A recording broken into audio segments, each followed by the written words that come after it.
Y Señor, gracias por esta palabra. Tu palabra es verdad. Santifícanos en tu verdad, te lo pedimos. Amén.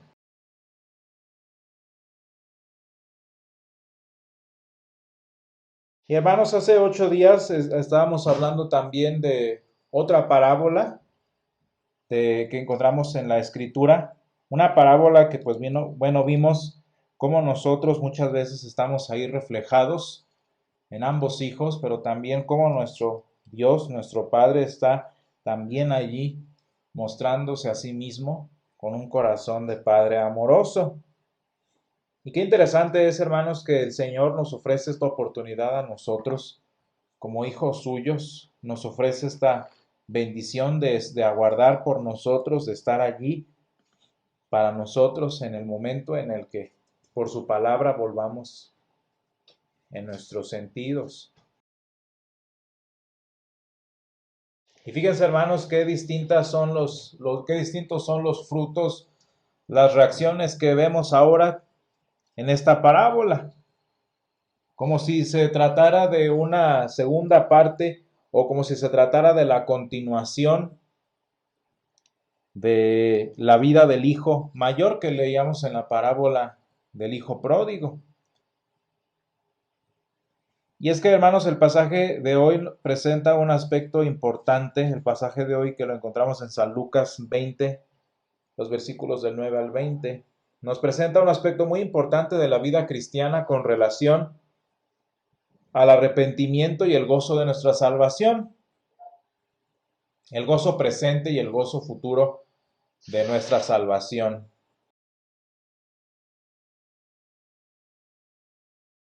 Y fíjense cómo es muy interesante ver los versículos del 9 al 14 como un resumen, pues posiblemente un poco superficial, pero bastante fiel de la historia de la salvación y del día a día de nuestra vida cristiana,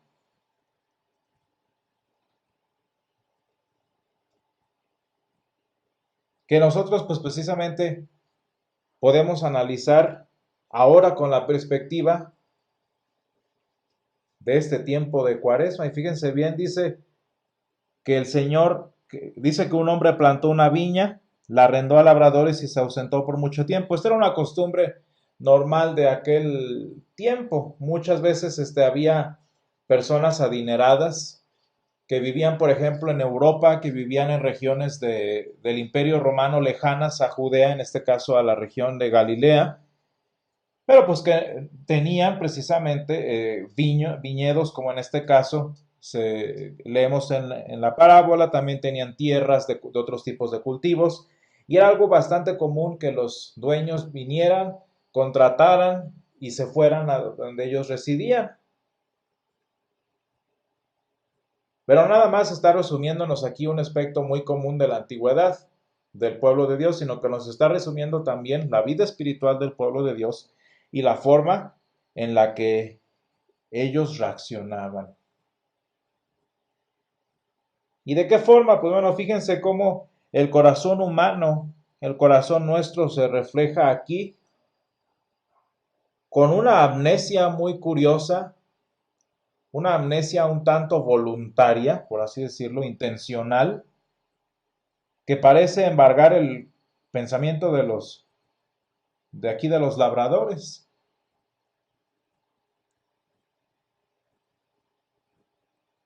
Fíjense qué curioso.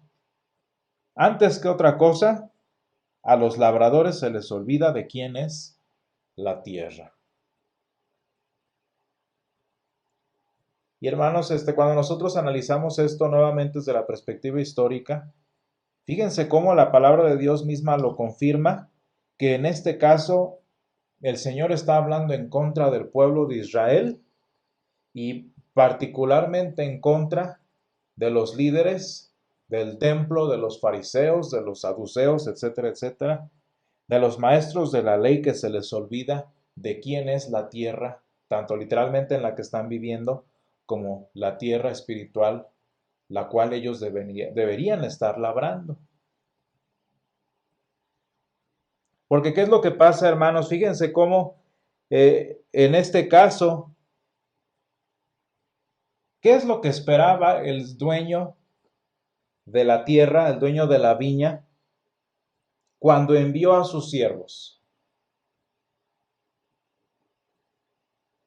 ¿Qué es lo que espera el Señor de la tierra? Pues bueno, fíjense bien, no sé si se han dado cuenta que los labradores, porque así nos lo enseña la historia y así lo podemos también discernir del pasaje, ¿cuánto no habían disfrutado los labradores de la tierra, siendo prácticamente sus administradores libres, teniendo todos los frutos de la tierra a su disposición y para su sostenimiento?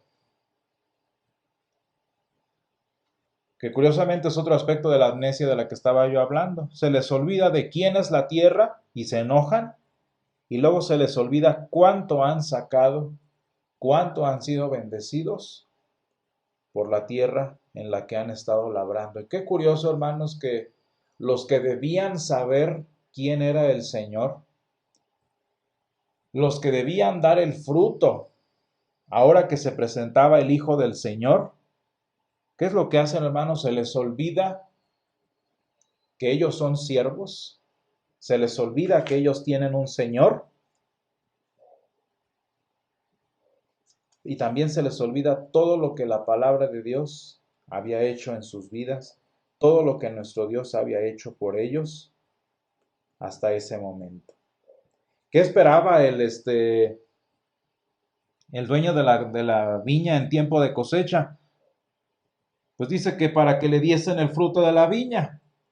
¿Qué es lo que esperaban? Bueno, pues esperaba no nada más recibir, no sé, la producción de ese año, dependiendo del tamaño de la viña, sino pues me imagino que también la gratitud, también el gozo de los labradores que tanto tiempo habían subsistido por ese lugar, que tanto habían recibido y que también tanto habían podido disfrutar.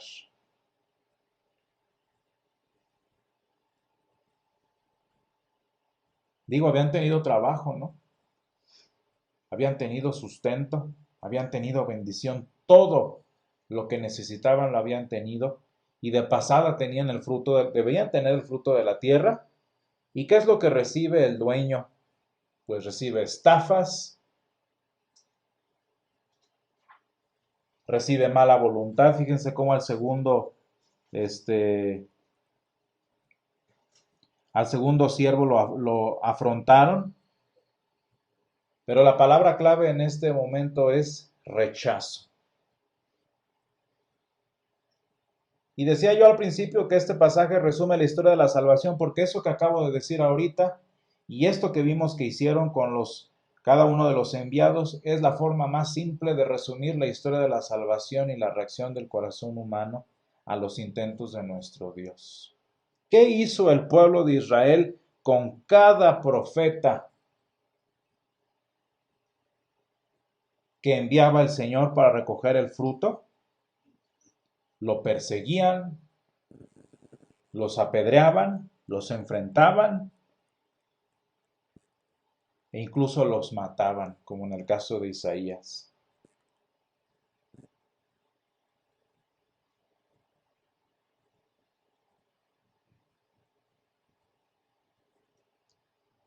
Cuando nosotros pensamos a propósito de la tierra, qué curiosa es la postura del pueblo de Israel, de los judíos en este día que se creen dueños de la tierra del Estado de Israel.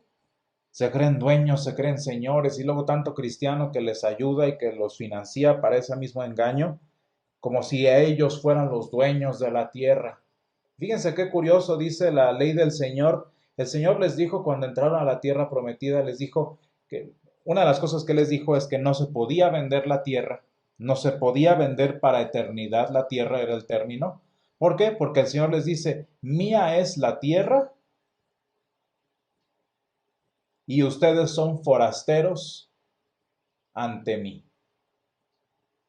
Qué interesante es esto, hermanos. ¿Por qué el Señor está hablando de este punto? ¿Por qué le molesta a los fariseos todo esto? Porque ellos se sentían dueños, no nada más de la tierra como se sienten los judíos hoy, sino que se sentían dueños de la salvación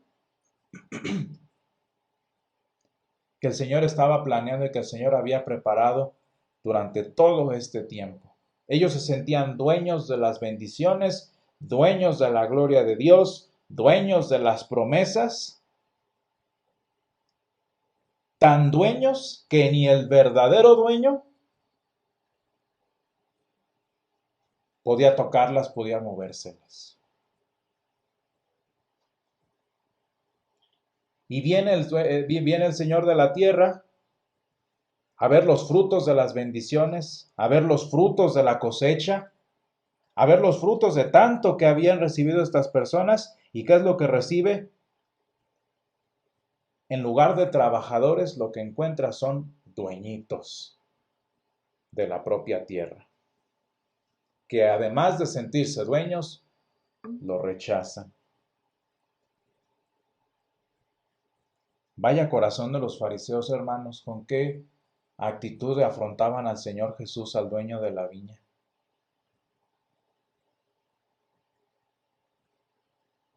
Sintiéndose dueños. Y fíjense cómo nosotros en nuestra vida cristiana a veces hacemos lo mismo, y no a veces, casi siempre. Porque ¿qué hacemos, hermanos? Nos sentimos dueños de nuestras bendiciones, nos sentimos dueños de nuestros talentos, nos sentimos dueños de nuestra vida, de nuestra eternidad, como para no tener que dar fruto, como para no tener que dar cuentas al Señor que nos dio esas bendiciones. Y hermanos, qué difícil es mirar en retrospectiva histórica y ver a Israel haciendo exactamente lo mismo que hicieron aquí los labradores malvados. Olvidando de quién eran las bendiciones que habían recibido, de quién era la tierra, como acabo de decir, de quién eran las promesas, de quién era el plan, de quién era la salvación. Y tanto más como concluye la parábola, matando al hijo amado de aquel señor de la viña. Pero hermano, yo creo que todavía más difícil que esto es vernos a nosotros hoy, también olvidando de quién son nuestras bendiciones, de quién son nuestros dones. Y luego nos parecemos como el hijo pródigo, desperdiciándolas en donde no es, gastándolas en lo que no da gloria al Señor, sintiéndonos dueños de la tierra y no queriéndole dar al Señor el fruto de todo lo que Él nos ha dado. Y no nada más estoy hablando de la ofrenda, no nada más estoy hablando del diezmo, estoy hablando de la gratitud del corazón. Porque hermanos, la palabra de Dios nos enseña que cuando el Señor bendice, el fruto de la bendición es la gratitud. El fruto de la bendición es el gozo.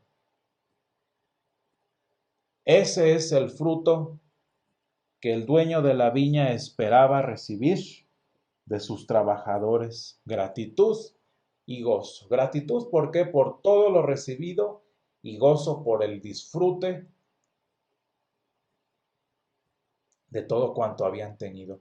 Hermanos, qué distinto debía haber sido el corazón de los israelitas. Su corazón debía estar lleno de gratitud, de gozo en lo que habían recibido del Señor. Pero hasta parece que entendieron al revés el gran mandamiento, y hasta parece que cuando entraron a la tierra que fluye leche y miel, a casas llenas de todo bien que ellos no llenaron, a cisternas cavadas que no cavaron, y curiosamente, fíjense, viñas y olivares que no plantaron, hasta parece que el Señor les dice: acuérdense de olvidarse del Señor. Porque si lo estamos viendo en cuanto a la tierra, como lo hace hoy el Estado de Israel, si lo estamos viendo con la institución de salvación, como lo hicieron los fariseos y los sacerdotes, imagínense cuánto no lo habían hecho ya en lo espiritual. Dueños de su justicia, dueños de su eternidad, dueños de su salvación, dueños de lo que no trabajaron, dueños de lo que no produjeron y amnésicos de todo lo que habían recibido.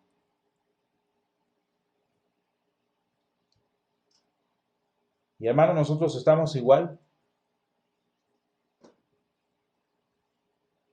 Una de dos, o desperdiciamos los dones que el Señor nos da como si fueran muy nuestros, o nos sentimos muy dignos, como el hijo mayor de la parábola que veíamos hace 8 días, muy dignos de lo que tenemos como para adueñarnos de ello,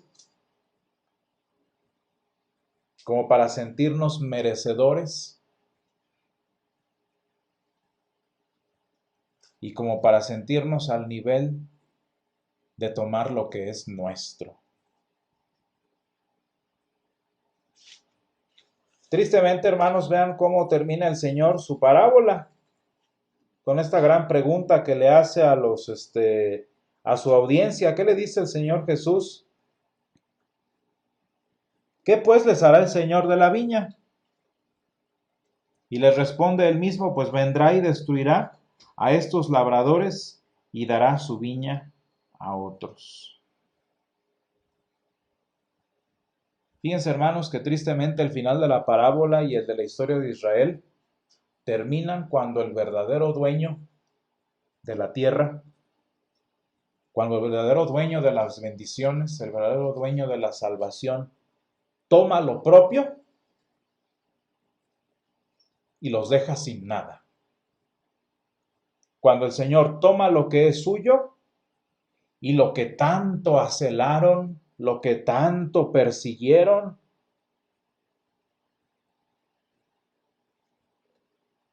termina fuera de las manos de quienes pelearon por ello.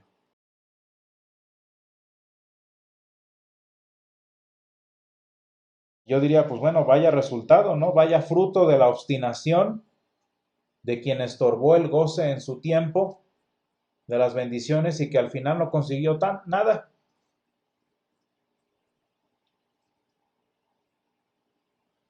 Fíjense cómo por la ingratitud los labradores malvados no disfrutaron lo que tenían, no se dieron cuenta de todo lo que habían disfrutado, no se dieron cuenta de todo lo que habían recibido por estar tratando de agendárselo, de quedárselo. En su momento no lo disfrutaron y al final de la historia con nada se quedaron.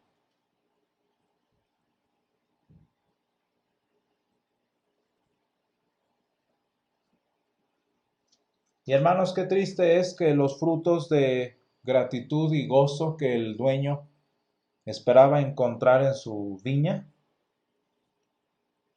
pues terminan siendo frutos de ¿qué? ¿Qué es lo que terminó produciendo el corazón de estos labradores malvados? Nada.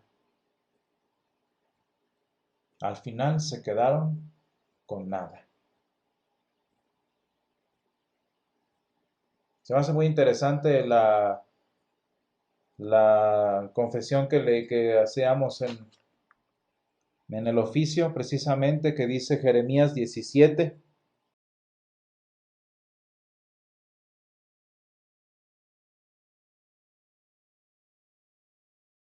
Dice,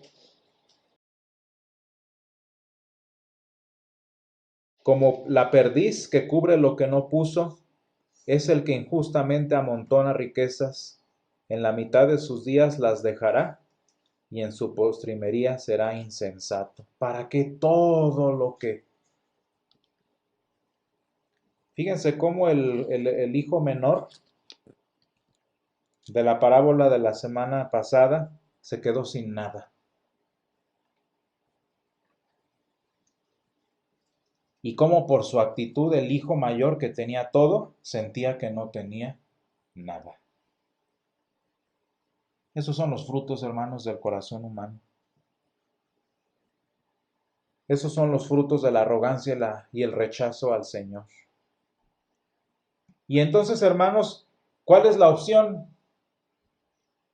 ¿Cuál es la obra que entonces el Señor quiere hacer en nuestra vida a través de todo esto? No sé si se dan cuenta, hermanos, que nosotros fuimos y hemos sido y seremos como los labradores malvados, porque cada que el Señor nos exhorta, cada que el Señor envía su palabra para que demos fruto, ¿qué es lo que hacemos?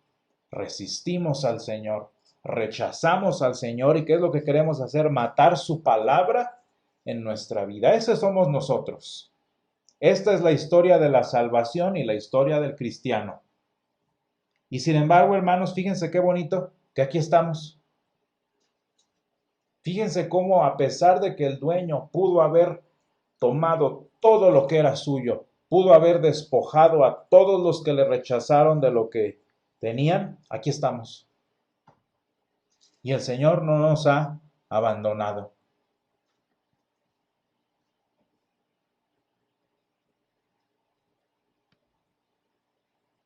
Y es que, hermanos, esto ha sido posible gracias a la bendición que hay en el arrepentimiento. Ese volver en sí del que hablábamos hace 8 días. ¿Qué tiene de bendición el arrepentimiento? ¿Qué tiene de bendición el actuar diferente a los labradores? Pues fíjense, hermanos, que volver en sí, como decíamos hace 8 días, es recordar todo lo que hemos recibido y de dónde hemos venido. Hermanos, el arrepentirnos nos ayuda a recapitular cuánto hemos recibido y cuánto ha sido cierto en nuestra vida que para siempre es la misericordia del Señor. El arrepentirnos nos libra de esa amnesia por la que se nos olvida quién es el dueño de nuestra vida, quién es el dueño de nuestras bendiciones. Y pues sí, ciertamente el arrepentimiento, como decía aquí el Señor Jesús al final, nos arrebata la posesión de nuestros dones, de nuestros talentos, y nos despoja de lo que según nosotros merecemos. Sí, eso hace el arrepentimiento. Pero qué bonito es, hermanos, que el Señor nos exhorta y nos llama y nos reprende a cada rato y nos llama al arrepentimiento, porque el arrepentimiento también abre nuestros ojos al sinnúmero de bendiciones que ya tenemos, que hemos recibido y que por la muerte del Hijo amado solo habrán de multiplicarse.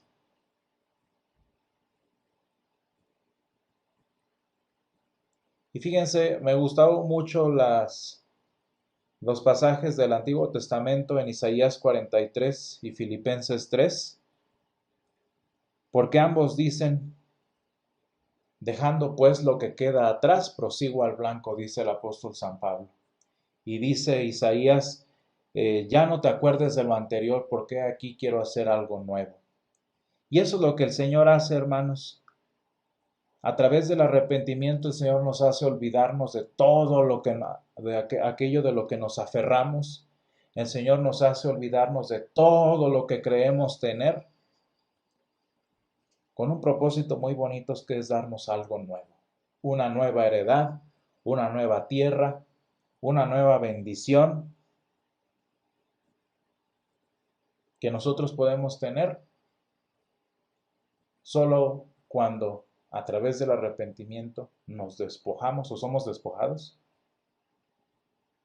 de lo que tanto celamos, de lo que tanto anhelamos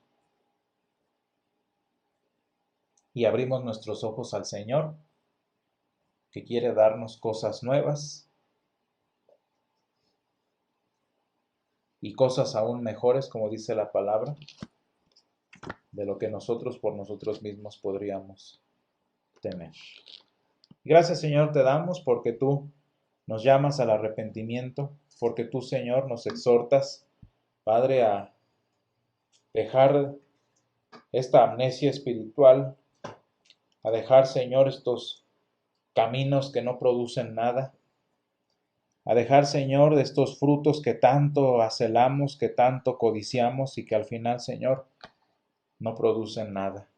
Y te damos gracias, Padre, porque a pesar de que te hemos rechazado, a pesar de que hemos matado a los que has enviado, Señor, y hemos afrontado, Señor, a los que tú nos has enviado, tu Padre también nos llama, Señor, al arrepentimiento, nos despojas de lo que creemos que es nuestro, Señor, pero también nos ayudas a recordar todo lo que has hecho por nosotros y cuanto hemos recibido de parte tuya, Señor. Y te damos gracias, Señor, porque al arrepentirnos cada momento, tú, Señor, no solamente abres nuestros ojos a las innumerables bendiciones que nos has dado, sino también, Señor, nos ayudas a dejar lo que queda atrás, a dejar nuestras vanaglorias antiguas, Señor, y nos preparas campos nuevos, nos preparas viñas nuevas, Señor, en las cuales tú quieres darnos nuevo fruto, Señor, y quieres darnos nuevas bendiciones para tu gloria.